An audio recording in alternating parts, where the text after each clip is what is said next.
کے شکر سے آج ہماری 22 پاری مکمل ہوئی۔ سورۃ یاسین آپ کو معلوم ہے کہ جو حصہ ہے وہ 22 پارے 23 پارے میں، اس طرح 22 سے تھوڑے سے زیادہ پارے ہم نے پڑھ لیا۔ کل میں نے ذکر کیا تھا کہ سورۃ احزاب میں اللہ نے بڑے پیمانے پہ اللہ نے نبی کریم صلی اللہ علیہ وسلم کو بار بار اللہ نے ذکر کیا، بار بار، اور یہ بھی فرمائیں کہ اللہ کے نبی آپ کے لیے نمونہ ہے۔ پھر یہ فرمایا کہ یا ایھا النبی انا ارسلناک شاہدا ومبشرا ونذیرا، ایسے القابات اللہ نے اپنے پیغمبر کے لیے استعمال کیا، وہ سراجا منیرا، فرمائے کہ ہم نے ایک روشن چراغ آپ کو بنایا ہے۔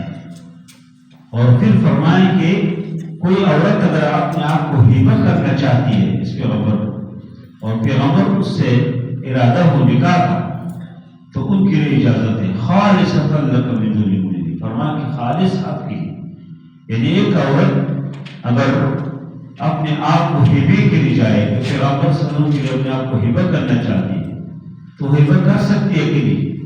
ہاں، تو یہ قرآن اس آیت سے معلوم ہوتے ہیں۔ حضرت عائشہ فرما رہی ہے کہ پہلے میں سوچ رہی کہ ایک عورت کس طرح جائے اور کسی مرد سے کہے کہ میں اپنے آپ کو ہبہ کرنا چاہتی ہوں، لیکن فرمایا کہ میں نے دیکھا قرآن آیت نازل ہو گئی، میں وہی یعنی میرے ذہن میں وہ آتا ہے کہ اللہ کے نبی جو کچھ چاہتے ہیں اللہ اس طرح آیت نازل کرتے ہیں، یعنی ہبے کا مسئلہ۔ اور اس پہ آج کل یہ ایک اختلافی مسئلہ ہے معلومات کے اندر کہ آج بھی کوئی آدمی، کوئی عورت کسی کو اپنے آپ کو ہبہ کر سکتی ہے کہ نہیں؟ اسی کہ قرآن نے فرمایا کہ خالصۃ لک من دون المؤمنین، کیا آپ کے خالص ہے، اہل ایمان کے نہیں۔ لیکن اس میں پھر امام شافعی رحمہ اللہ وہ لوگ تو یہ کہتے ہیں، دیگر سب بھی کہتے ہیں کہ ہبہ کر سکتے ہیں، لیکن پیغمبر صلی اللہ علیہ وسلم کے لیے بغیر گواہوں کی جائز ہے، بغیر مہر کی جائز ہے۔ لیکن عام اہل ایمان اگر کوئی عورت اپنے آپ کو ہبہ کرنا چاہتی ہے تو اس کے لیے ضروری ہے کہ وہ گواہ پیش کرے، وہ مہر دے دے۔ یعنی پیغمبر صلی اللہ علیہ وسلم کا اللہ نے تذکرہ کیا، پھر اللہ نے فرمایا کہ اے لوگو، اے اہل ایمان، لا تدخلوا بیوت النبی، نبی صلی اللہ علیہ وسلم کے گھروں میں داخل نہ ہو الا ان یؤذن لکم، مگر ایک آپ کو اجازت مل جائے۔ اور یہ عمر فاروق رضی اللہ عنہ کے رائے کے مطابق اللہ نے آیت نازل کی۔ پہلے ہر آدمی اللہ کے نبی صلی اللہ علیہ وسلم کے گھر میں آتے جاتا ہے، تو عمر فاروق رضی اللہ عنہ نے فرمایا کہ اللہ کے نبی ہر ایک آپ کے گھر میں آ رہا ہے، ہر آدمی، اگر اس کو پھر کوئی اصول ہو، کوئی ضابطہ ہو، کوئی قانون ہو، اللہ کے نبی نے فرمایا کہ اللہ نے من نہیں کیا، میں کیا کروں؟ تو پھر اللہ نے آیت نازل کی۔ عمر فاروق رضی اللہ عنہ کے رائے کے مطابق اللہ نے تقریباً کوئی 22 آیات نازل کی، جس کو موافقات عمر کے نام سے لوگوں نے اس کو کتاب بھی لکھی، یعنی بہت عظیم ہستی ہے یہ آیات بھی، اور پردے کے بہت سارے احکامات اس کے رائے کے مطابق اللہ نازل کی۔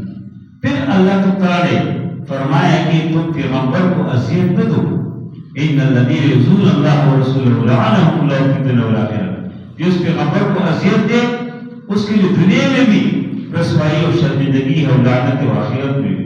اس لیے کہ فرمایا کہ تم پیغمبر کے گھر میں جب داخل ہو جاتے ہو بغیر اجازت کے تو پیغمبر کو اسے تکلیف پہنچ جاتی ہے، وہ ظاہر ہے کہ مصروف ہے، اور صحابہ کرام کو اندازہ نہیں تھا، وہ جاتے تھے آرام سے بیٹھے گپ شپ کرتے تھے، حتیٰ کہ نبی کریم صلی اللہ علیہ وسلم باہر جاتے تھے، پھر آتے تھے کہ ابھی نکل جائے، لیکن وہ خیال تھا کہ اللہ کے نبی گھر میں تو زیرہ بیٹھ جائے۔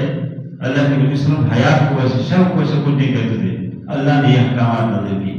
پھر اللہ نے وہ جو مشہور آیات ہے کہ ان اللہ وملائکتہ یصلون علی النبی یا ایھا الذین آمنوا صلوا علیہ وسلموا تسلیما، فرمایا کہ اللہ، ان اللہ وملائکتہ، اللہ اور اللہ کے فرشتے، ان اللہ وملائکتہ یصلون علی النبی، درود بھیجتے اس پیغمبر کے اوپر۔ اگرچہ ہمارے مفسرین نے اس کے تشریحات کیا کہ جب صلاۃ کی نسبت اللہ کی طرف ہو جائے اس سے مراد کیا ہے، لیکن صلاۃ کا لفظ استعمال ہوا جو درود کے لیے استعمال ہو جاتا ہے، یعنی اس پیغمبر کی کتنی عظیم شان ہے۔ اور پھر فرمایا یا ایھا الذین آمنوا، اے ایمان والو، صلوا علیہ وسلموا تسلیما، اس پیغمبر کے اوپر درود بھیجو، اس پیغمبر کے اوپر سلام بھیجو۔ اور جب یہ آیت نازل ہو گئی تو صحابہ نے پوچھا کہ یا رسول اللہ، سلام تو ہمیں معلوم ہے کہ ہم سلام کس طرح کریں، لیکن درود ہم کیسے پڑھیں؟ تو نبی کریم صلی اللہ علیہ وسلم نے اس کو یہ فرمایا کہ تم یہ پڑھو جو ابراہیم علیہ السلام کی درود ہے کہ اللہم صلی علی محمد وعلی آل محمد کما صلیت علی ابراہیم وعلی آل ابراہیم انک حمید مجید اللہم بارک علی محمد وعلی آل محمد کما بارکت علی ابراہیم وعلی آل ابراہیم انک حمید مجید. ویسے ہر درود آپ پڑھ سکتے ہیں، جس کے اندر شرکی کوئی کلمات نہ ہو وہ پڑھ سکتے ہیں، لیکن سب سے بہترین درود یہ ہے جو ہم نماز میں پڑھتے ہیں، اس کو درود ابراہیمی کہتے ہیں، بہترین درود ہے. اور میں نے پہلے ذکر کیا تھا کہ درود کی بہت فضیلت ہے، درود کی اتنی فضیلت ہے کہ جب آدمی احادیثوں کو دیکھتے ہیں تو اس سے معلوم ہوتا ہے کہ وہ اور کوئی کام نہ کرے، آدمی درود ہی پڑھے. خاص کر جس آدمی کو کوئی پریشانی ہو، کوئی بھی مسئلہ ہو، کوئی اللہ سے کچھ مانگتے درود پڑھے.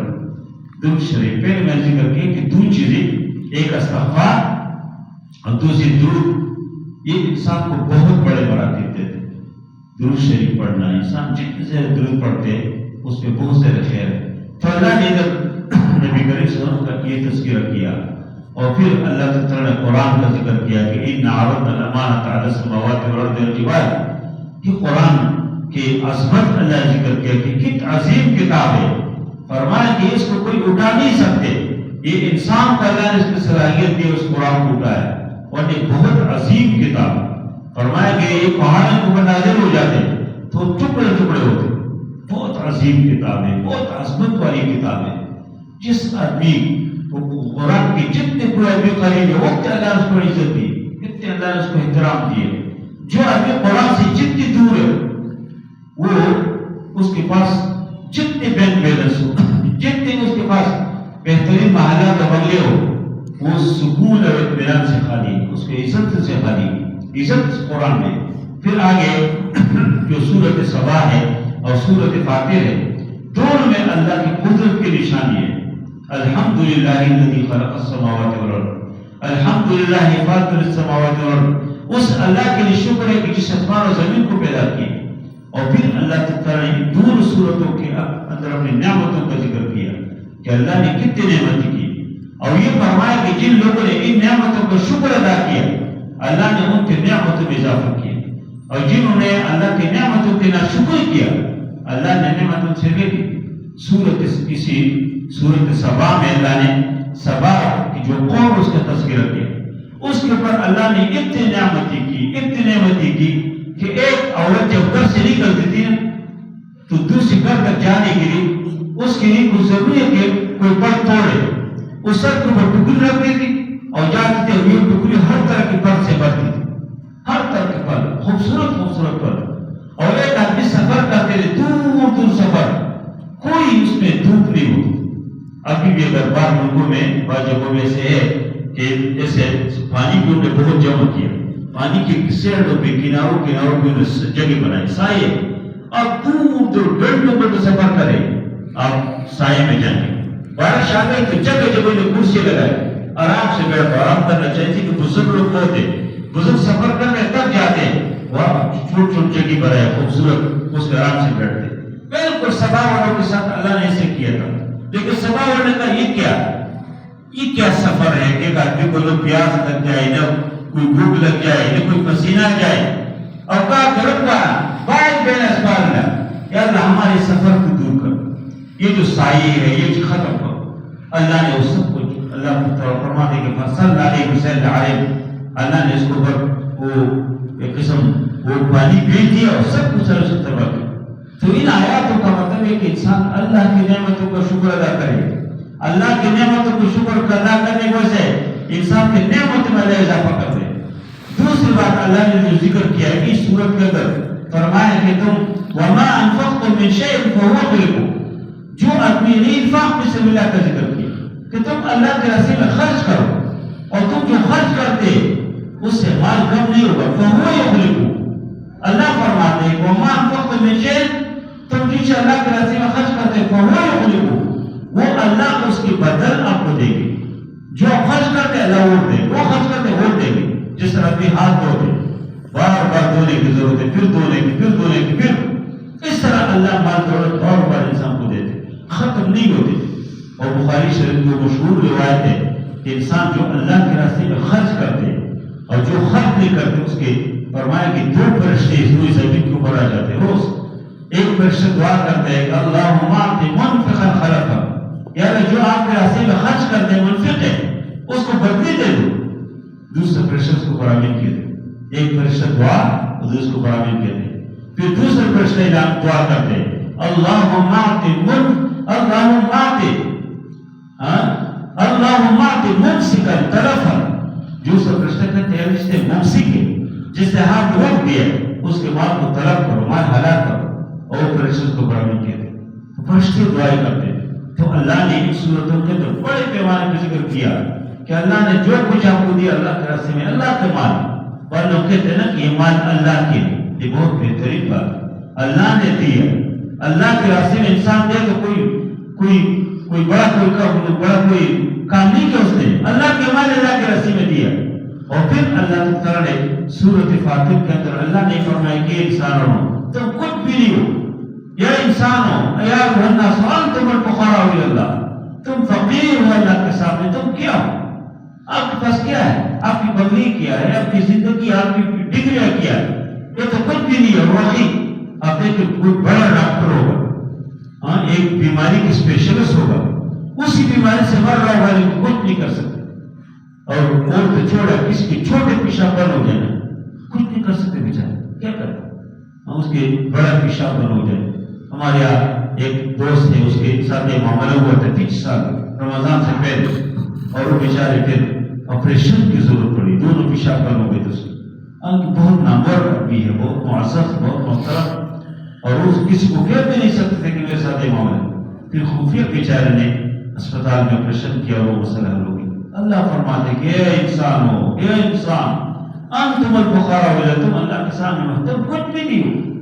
اور فرمائے کہ اللہ کی طرح آپ کے ساتھ جو فضل ہے کہ آپ گناہوں سے نہیں پکڑتے، آپ کو پکڑنا شروع کرے تو ماں کا رکھا راجہ مرامین دا پتے اس زمین اور زمین کے اوپر کوئی زندہ سب نہیں رہی. اس سے کوئی دنیا کے اندر کوئی نہیں جو گناہ ہو، کوئی ولی تو نہیں ہے، کوئی نبی تو نہیں ہے زمانے میں. ہر آدمی آنکھوں کی غلطی، انسان سے استانوں کے، زبان کے اور کمزوریاں. اور آج کل کے زمانے میں تو یہ فیس بک اور ان چیزوں نے ایسے ماحول خراب کیا کہ نیک اور اچھے لوگ اس سے بہت ساری کمزوری ہو جاتی. پرانے زمانے میں بہت کم کبھی آدمی کوئی شہروں میں جاتے تھے، کسی سینما میں جاتے تھے اور کسی اسکرین کے اوپر، کسی پردے کے اوپر کسی فلم کو دیکھتے تھے، وہ بھی خفیہ اپنے سر کے اوپر چادر ڈال کے نکلتے تھے تو چادر ڈال کوئی نہ دیکھتا تھا. لیکن آج یہ جو موبائل ہے، سینما میں جانے کی ضرورت نہیں ہے، پوری دنیا کی گند اس کے اندر موجود ہے. جو آپ اس کو صحیح استعمال کرے یہ تو علم کے ذریعے ہے، بہترین ذریعہ ہے. آپ کو جو کچھ آپ کو پڑھنا چاہیے، آپ سیکھنا چاہتے، آپ اس کے لیے بس بہترین لائبریری آپ کی جیب میں، لیکن اس کا استعمال ہمارے بدقسمتی کی بہت کم ہے. اس سے اللہ نے فرمایا کہ دیکھو اللہ کو پکڑ نہیں کرتے. جب اس طرح انسان گناہ کرتے اور پکڑنا شروع کرے، ہر آدمی کو پکڑے، پھر جانور سب جو انسان کی ضرورت تو جانور ہے، جانور پھر کدھر سے ہے، سب کچھ اللہ ختم کر گئے. پھر آگے سورت یاسین، یاسین نبی کریم صلی اللہ علیہ وسلم کے اوقات میں سے ایک لقب یاسین ہے. پھر فرمایا کہ انک لمن المرسلین، تم بھیجے گئے لوگوں میں. اور پھر ان کو پوری طرح تفصیل سے ان کے ساتھ خطاب کیا. اور اس سورت یاسین کو اس کو قلب القرآن بولتے ہیں، قلب القرآن. جس طرح ہر آدمی کی دل ہے، دل اگر مر جائے تو انسان مر جاتے ہیں، دل نہ ہو تو کچھ بھی نہیں ہے. اسی طرح قلب القرآن، یہ قرآن کی جو مرکزی مضمون ہے اور مرکز ہے، وہ اصل ہے یہ سورت یاسین. اور پھر یہ جو نبی کریم صلی اللہ علیہ وسلم فرمایا کہ لقنوا موتاکم بسورۃ یاسین، سورت یاسین کی تلاوت کرو اپنے مردوں کو. جب کوئی مرتے ہیں اس کے سامنے سورت یاسین کی تلاوت کرو. یہ کیوں کرتے ہیں؟ وجہ ہے کہ سورت یاسین میں اللہ نے جنت اور جہنم کا ذکر کیا. جب ایک مسلمان مومن کے سامنے جب اس کو تذکرہ ہوتے، ایک مر رہے اور تم اس سامنے سورت یاسین پڑھے تو اس میں مگن ہو جاتے آخرت کے وہ مناظر میں کہ چلو یہ دنیا کیا، یہ تو کچھ بھی نہیں. دنیا میں اگر میرے بغلت ہے کچھ بھی نہیں ہے، میرے اگر بچے ہے کچھ بھی نہیں ہے، میری بیوی کچھ بھی نہیں ہے. ایک بہترین سفر کے اوپر میں جا رہا ہوں جو جنت ہے. ان اصحاب الجنت لهم فی شغل فاکہون، اللہ نے فرمایا کہ بے شک جنت والے فی شغل بہترین مشغلوں میں ہوں گے. ہم وازواجہم فی ظلال علی متکئون، وہ ان کی بیویاں بہترین تختوں کے اوپر بہترین صوفوں کے اوپر، بہترین بیڈ کے اوپر یتقون ٹیک لگائے بیٹھے ہوں گے. لہم فیہا فاکہۃ ولہم ما یدعون، ان کے لیے وہ بہترین پھل ہے، جو کچھ مانگ اس کے دل میں خواہشات ہے ادھر حاضر. لہم فیہا فاکہۃ ولہم ما یدعون سلام قولا من رب الرحیم. سب سے بڑی بات ہے کہ اللہ کی طرح سلام کرے گی جنت کو. جنت کو السلام علیکم السلام علیکم. اللہ کی دیدار، یعنی جنت کے اندر جو نعمتیں ہیں وہ تو بہت عظیم نعمت ہے، لیکن سب سے عظیم نعمت اللہ کی دیدار ہے. کہ اللہ خود کہیں گے کہ گور کو چاہیے، لوگ کہیں گے اللہ کچھ نہیں چاہیے، اتنی نعمتیں ہمارے پاس ہے. آخر میں اللہ کی طرح کی دیدار کریں گے. جب اللہ کی دیدار کریں گے تو ساری نعمتیں بھول جائیں گے. ہم نبی کریم صلی اللہ علیہ وسلم کی معیت جس کو مل جائے، کتنی بڑی بات ہے کہ ادھر اللہ کے نبی کی ملاقات، ادھر جنت کے ابوبکر صدیق کی ملاقات، عمر فاروق کی ملاقات، عثمان غنی کی ملاقات، حضرت علی کی ملاقات، یہ بڑے بڑے صحابہ، حضرت بلال حبشی کی ملاقات اور سہیل رومی کی ملاقات، اور یہ حضرت عمار کی ملاقات، اور یہ جو عظیم لوگ جن میں بڑے قربانیاں تھی، اور ہم کو جنت میں مل جائے. اور کیا چیز ہے اس سے؟ جنت بہت عظیم جگہ ہے، کوئی معمولی جگہ نہیں. نبی کریم صلی اللہ علیہ وسلم فرمایا لموضع صوت فی الجنت خیر من الدنیا وما فیہا. موضع صوت، ایک کوڑا رکھنے کی جو جگہ ہے جنت میں، خیر من الدنیا وما فیہا. دنیا اور دنیا کا جو کچھ ہے اس میں جنت کے اندر ایک معمولی جگہ جہاں کوڑا رکھتے وہ بھی اس سے کیا ہے؟ بہتر ہے. کہیں کوئی بہتر. دنیا میں تو دو مرنے کی گھر کی بھائی بھائی سے جھگڑتے کہ نہیں، لڑتے بھائی نہیں بھائی تم بھی کیوں لیا تم، یہ کیا چیز ہے؟ تمہاری بچوں کی کیا ہے؟ چھوڑو، وہ جاننے والے. اب کچھ بھی آپ اللہ بھوک سے نہیں، آپ بھوک سے نہیں مریں گے کہ آپ نے بھائی نے آپ کا حصہ لیا اور تم بھوک سے مر جاؤ گے. یا باپ اور بیٹے کے درمیان دیکھو کتنے بچے ہیں باپ سے خفا ہے، باپ اپنے بچوں سے خفا ہے. اب یہ دنیا کی بھی یہ کچھ بھی نہیں ہے، اصل آخرت ہے وسیع جگہ. نبی کریم سے فرمایا، مسلم شریف کی روایت ہے کہ ادنا مسلمان کی لیے ادنا جنتی، جو سب سے آخر میں جان سے لے کر جنت میں جائیں گے، اس کے لیے بھی اللہ اس دنیا اور دنیا سے 10 گنا وسیع اللہ کی جنت دے گی، 10 گنا وسیع. آپ اندازہ لگائیں کہ کتنی جنت ہوگی، اس میں کتنی نعمتیں ہوگی. تو یہ صورت یاسین میں اللہ نے ان نعمتوں کا ذکر کیا. اللہ تعالیٰ نے مختلف انبیاء کا ذکر کیا کہ انبیاء کے ساتھ لوگوں کا کیا رویہ تھا، ان کا ذکر کیا. اللہ نے شہداء کا تذکرہ کیا اور پھر فرمایا کہ یا حسرۃ علی العباد، افسوس ہے بندوں کے اوپر کہ لوگ جو ہے کس طرح انبیاء کے ساتھ کا کیا رویہ ہے. اور پھر ان کے اندر اللہ تعالیٰ نے فرمایا کہ فسبحان الذی بیدہ ملکوت کل شیء والیہ ترجعون. وہ اللہ پاک ہے کہ جس کے ہاتھ میں، جس کے قبضے اختیار میں ہر چیز ہے.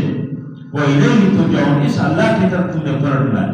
یہ جو ہم پڑھتے ہیں اِنَّا لِلَّهِ وَإِنَّا إِلَيْهِ رَاجِعُونَ، ایک عقیدہ ہے.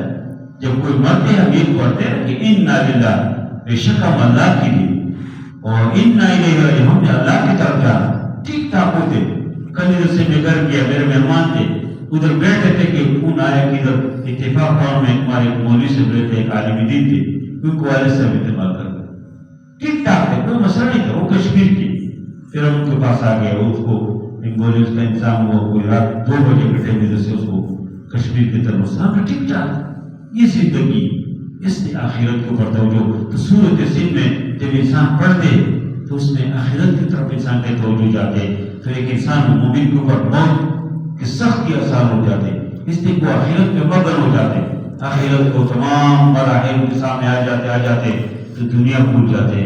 اللہ تعالیٰ ہمارے ذہنوں میں، ہمارے دلوں میں آخرت کو نقش کرے کہ ہم سب کچھ ہمارے تقدر اور ساری محنتوں کی محور اور مرکز جو ہے وہ آخرت ہو، اللہ کی رضا ہو. وصلی اللہ تعالی علی خیر خلقہ محمد و آلہ وصحبہ اجمعین.